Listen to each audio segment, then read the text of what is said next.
Good evening and welcome to The Right Side, the show where we talk about today's trends, issues, and news from an admittedly conservative perspective. I'm your host, Chris Pareja, and this evening we're joined by ArLyne Diamond. We're going to be speaking about education in California and what might we do to reform it and make it a little bit more consumptive for the general population. So ArLyne, thanks for joining us this evening. Thank you for having me. So let's get right into things. What actually got you interested in the topic of education and the state of the state?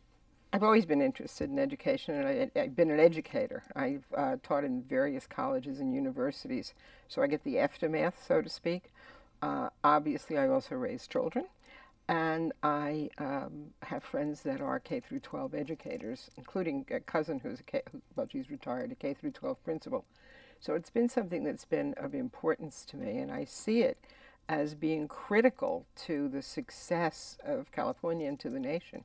It absolutely is. In recent times, I've learned that if you look at a secondary education or post-secondary, if you look at college kinds of scenarios, we're hearing statistics that, for example, Cal State Hayward talked about nearly half of the students that come in as freshman students need remediation in things like math and English. And it's not like we're not spending money in California. It's about 40% of the state budget, is my understanding, that is dedicated to education.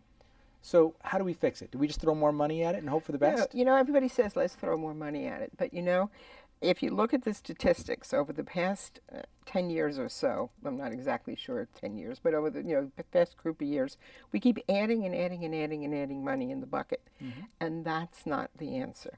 We have some very significant problems that we need to fix. And in order to fix them, in a sense, we have to stop being politically correct. Because some of those problems, and certainly not all, but some of those problems lie in the fact that even the very best of teachers in K through 12 education, even the very best of teachers, is having to deal with children who are in her classroom or his classroom that speak 23 different languages, mm-hmm.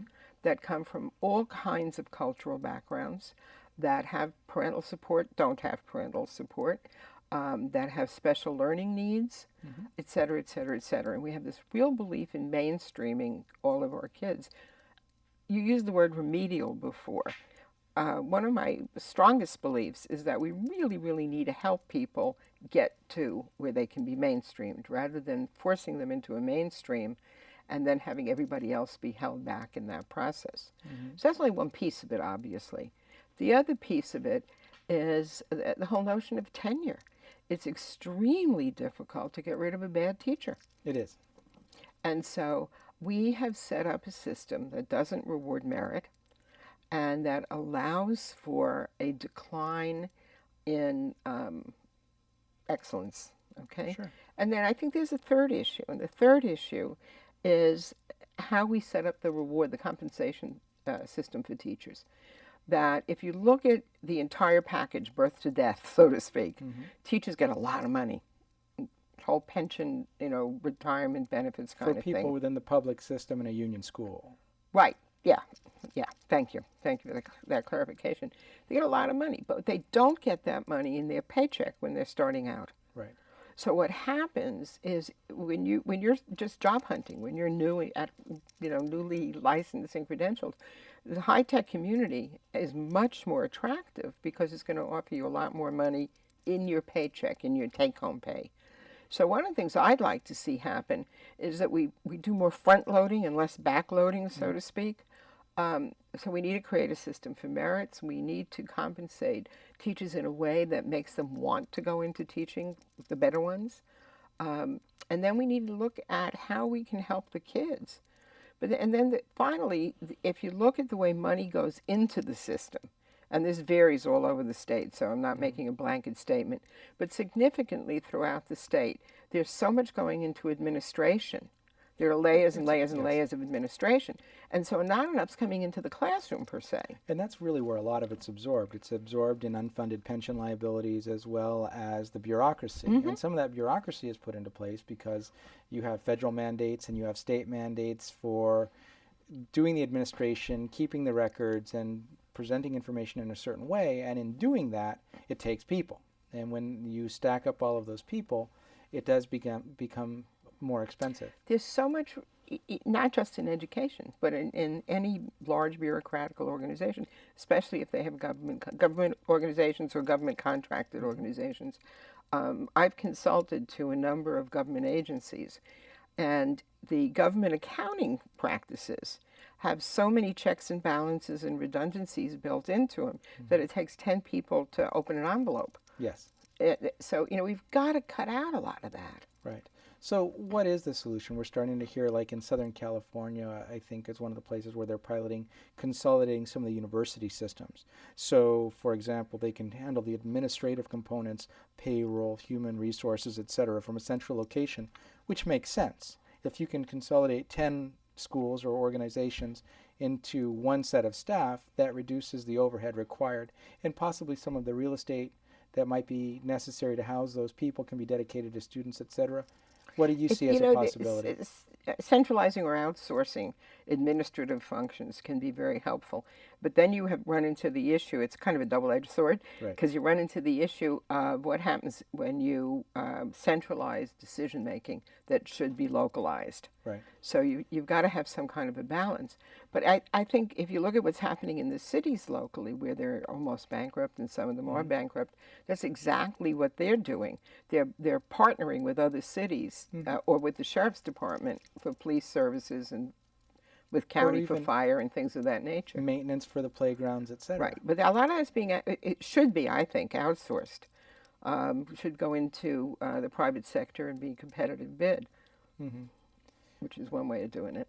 And that's an uphill battle here in California for a lot of different reasons. Yeah. So even in looking at the amount of money that's being put in, and we can talk about cutting costs all day long, but the question is, how do we improve the performance, not only of the teachers? And it's not just compensation, because many students, it's motivation. Many teachers, I mean, they don't go into it for the money. Not at least initially, and then when they start to build things up, it changes in some cases. So let me tell you one horror story. I can tell you 10, but let me tell you one horror story. I was shadowing a principal in Southern California, shadowing a principal, and I would say things like, how can you let that teacher dress like that? Horrified. I mean, we're talking about way out of line kind of clothing. Or how do you let that teacher treat that child that way? And finally, the principal said to me, I've stopped correcting them. I used to correct them. And when I correct them, they file a grievance with the union. And it takes me 30 plus hours to prepare for the grievance hearing, and I lose anyway. So part of what's happened is we really have lost standards because there's no accountability. There's no way that you can say, you need to do this better. Right. And that's why one of the things I really, really want to see is for us to at least reward excellence. I don't think you can tackle the unions head on at this point in time and make major changes. But I think if we could create something that allows the outstanding teacher to be recognized, that provides incentive for other teachers to be competitive towards excellence. Yes, and in talking to teachers and with all of the threats, whenever there's a shortage of money within the government, the first thing to be threatened are the teachers, the firefighters, and the police. Sure. And the reality is, though, that because of the tenure scenario, people that have been in the teaching profession for less time are excited about teaching, and they haven't been jaded. They have the newest techniques. They're the first ones to be let go. That's right. It's last in, first out. Right. Because, again, it's fear. The tenure scenario. It's the tenure scenario, and it's fear. Because if you do an automatic last in, first out, you can't be accused of prejudice in any way, of discriminating. And so that's the safe way of doing it. Not the smart way, but the safe way. And that certainly is one of the problems. I think we, at some point, have to look at alternatives. We have to look and say, let's do some experimenting. Let's get out of the mainstream system to a certain extent and allow for different educational modalities to emerge. Sure. And there are systems that allow that to happen. My wife is a Montessori teacher, for I love example, and Montessori. so Yeah. one of the things that they do is they customize each of the individual programs. So math, somebody may excel in, and maybe writing is something that's a little bit more difficult. So they can custom tailor. And then there are things like charter schools, and there's homeschooling, and there are a lot of different things that are happening. But it seems that whenever those kinds of topics are brought up, or those alternative learning modalities or mechanisms or styles are introduced, that it's automatically a pushback, and we can't have that because the public schools will suffer. Fear of change. But also not a best interest of the children at heart necessarily. And we've heard about the teachers unions recently saying it's about making sure that the benefits are there for their teachers, and the children are kind of secondary. And I'm not anti-union, but at the same time, we have to keep the needs of the children, I think, at the forefront. Right. The children are the customer, and there's really very little that's directed directly to customer service. It seems. But it goes beyond just the children as the customer. We're looking at society as the customer, that's right? true. And businesses can't get qualified workers here, and that we talk about all the jobs are outsourced to other countries where they actually better education, have better education. Yeah. and more specialized education, which is also a double-edged sword. But the California Teachers Association is one of the most powerful unions in the country. Sure. And it has a stranglehold on us, frankly. I absolutely believe in collective bargaining. I absolutely believe in protecting the underdog and all that good unions do. But when they stifle the ability of teachers and even administrators, because CSEA at one point was a client of mine, when you stifle people from trying new things, from doing it differently, you talk about work out of class, for example.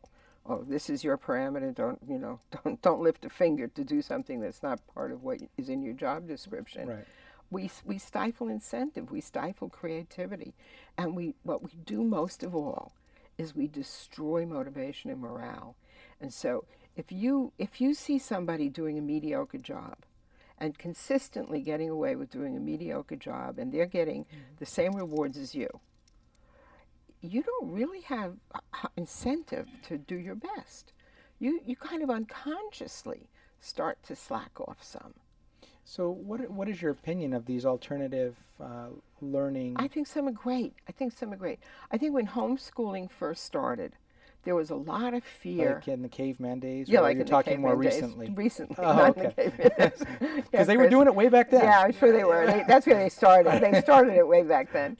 There were no schools in the caveman days. That's true. The recent iteration of it, I think scared people, because the only people that we knew that were interested in homeschooling were people that were extremely religious and were very concerned to not have their children mainstreamed and taught these nasty things like evolution.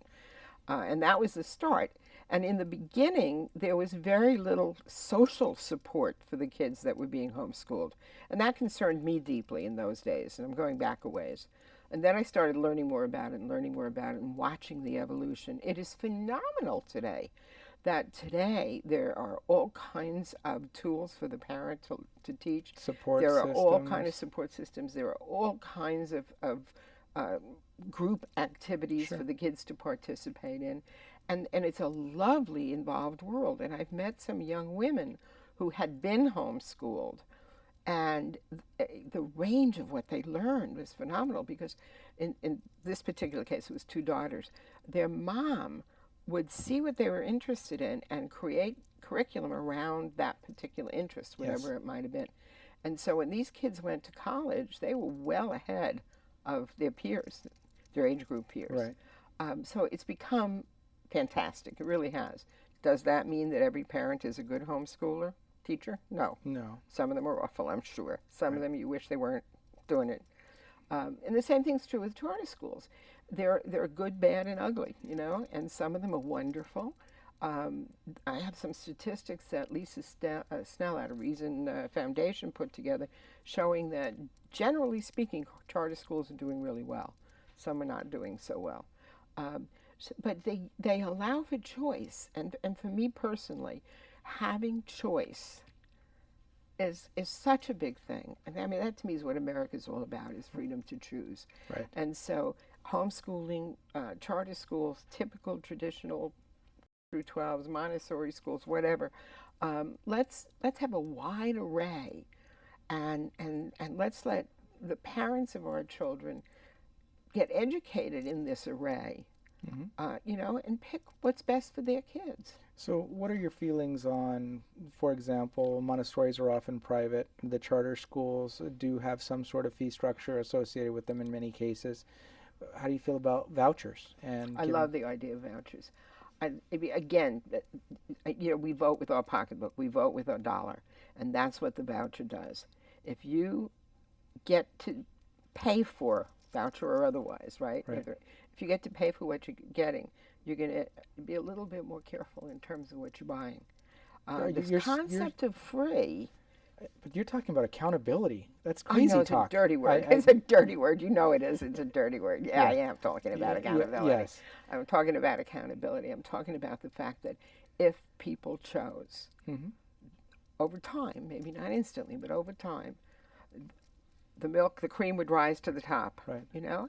And the better teachers would be selected more and more, and the better schools would be selected more and more. But what about those poor underperforming schools who aren't getting the job done and aren't getting the results that the parents are looking for? Them. What happens to them? Let's help them. How? Let's help them.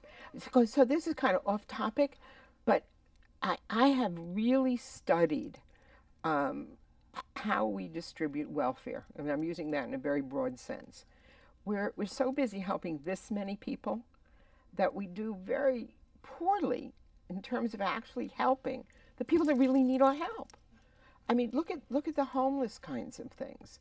That you have millions, I exaggerate, but you have many homeless people on the street because we don't have enough shelters to provide for them, because we don't have medical attention to give them, many of whom really, really need it. They're down and out and need it. But I know college kids that are getting food stamps. I know college kids that are on welfare that could be working at Well, there are 43 places. million people on food stamps right now, aren't there? I don't know the numbers, but probably. But, record numbers. Yeah, but to come back to the school model, Right. that it's the same thing with how do you work with kids that have special needs. I think it's really important to do whatever it is we do well.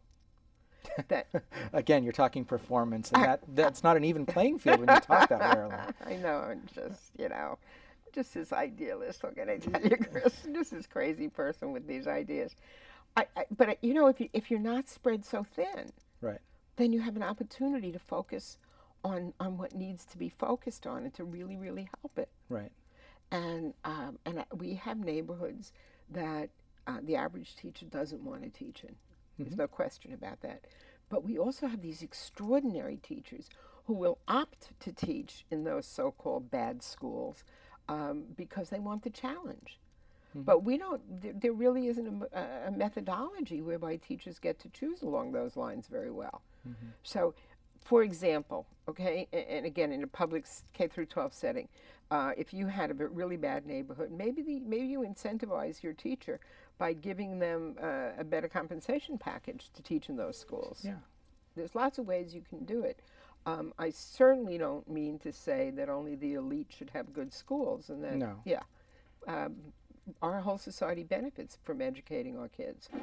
Okay. Well, we haven't been anywhere near controversial enough yet. So, Oh, sorry. in the last couple of minutes that we have, thoughts on some of the legislation that's coming through from the state level. For example, in the last a month or so, they rejected the ability to make it easier to fire teachers who were guilty of pedophilia or other issues, and that was happening at the state assembly level. Thoughts on that legislation? I think it's terrible. I think I'm a real believer in a meritocracy. I'm a real believer in you get what you rewards, and if you let people get away with stuff, they get away with stuff. Right. The protection of the union is what allows for things like that. The union is so powerful that it lobbies to stay in a position to be able to protect whomever it chooses to protect. Yes. And we're doing our kids a great disservice. Right. and people stay on the payroll that should actually be in jail. Yeah, that would probably. Yeah. These are issues that concern me and many other But you're parents that raising are children. out there. Yes. You're raising young children. Absolutely. You don't know who's teaching you kids. Yeah. Yeah. In my case, I do, but in many cases, people don't. Yeah. So, but we appreciate your time and sharing a little bit about your knowledge about the education system and some of your experience. We are going to take a quick break. If you'll just hold with us for just a moment, we'll hear a word from our underwriter, the Conservative Forum.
Say, well, I say I'm a constitutional law attorney. And they say, oh, really? What kind of constitutional law attorney? I say, well, I'm the true kind. The kind that believe that the Constitution is what the Constitution says and what it was intended to say. Anything beyond that is tyranny and should not be allowed.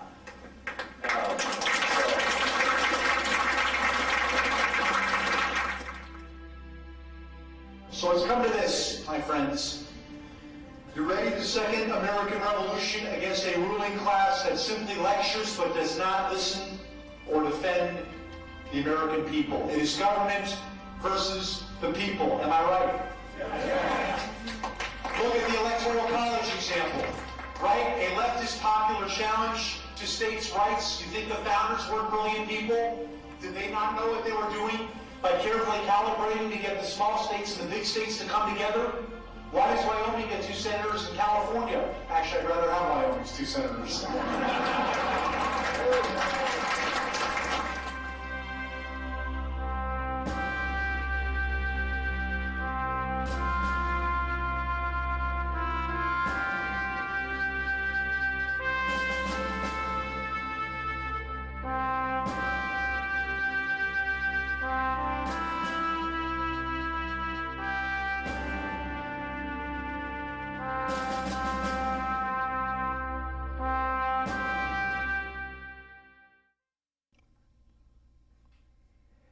Welcome back to The Right Side. We are very thankful for our sponsors or our underwriters, the Conservative Forum, for making this show possible. And this evening we're graced with the president of the Conservative Forum's presence. This is Howard Myers. Howard, thanks for coming and thanks for helping underwrite the show. Tell us a little bit about the Conservative Forum and what's coming next. Thank you, Chris. It's my pleasure to be here, and I really appreciate the fine job that you're doing and continue to do. Thanks. The Conservative Forum, real briefly, has been around for like 8 years, and it's basically a place for people to get together, exchange ideas, and listen to some great conservative speakers. And speaking of which, next month we're going to be having John Fund, who's a well-known author and writer. He was scheduled to be on the first Tuesday of the month, which we always like to have, but he's going to be at the Democratic National Convention. And we're still allowing him to come to the Conservative? I can't explain it, but his boss wants him there. You know, a guy has to earn a living, I guess. So we'll have him on September 11th, the second Tuesday. It's going to be a special event. We expect a really good turnout because he's a very popular writer. October, we have someone we've had once before, Jesse Lee Peterson, and he announces himself as the conservative Jesse Jackson. Only he's got a lot more fire, and he's on the right side. Okay. And he really lights the place up. I love it. I'm really looking forward to seeing him again. November 6th is election night, and that's when our meeting is. And what we're going to have is the live TV with showing the election returns. might be turned to Fox News. And at the same time, it's also going to be, it's close to Veterans Day, it's going to be Veteran Appreciation Evening. So any veteran gets in free. And our guest speaker that night is John Caviani. He's a Medal of Honor recipient. So he's going to be our speaker talking about liberty and freedom. So I'm really looking forward to that. I've talked to him several times on the phone. I think he's going to be a great speaker. So that's going to be a heck of a night, one way or the other. That's for November. In December, we're going to have Armstrong and Getty at our Christmas get-together. So we're looking forward to that. January, we have next year we have January and April lined up. January is Yaron Brook from the Ayn Rand Institute. In April, we're going to have Bob David, who is from the Hillsdale College. This will be our third joint meeting with Hillsdale. We've had them for the last 2 years. It's been a very good turnout, and so we're it's a continually great lineup. We're we look to fill next year with more great speakers, and we continue to grow. We're up to over 600 members at this point. We expect to be 700 by the end of the year.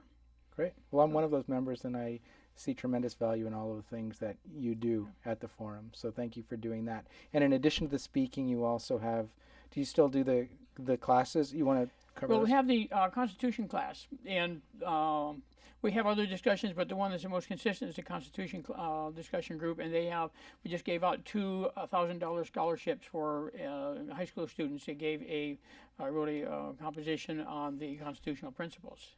So those evil baby-eating homophobic conservatives are giving money as incentives for education?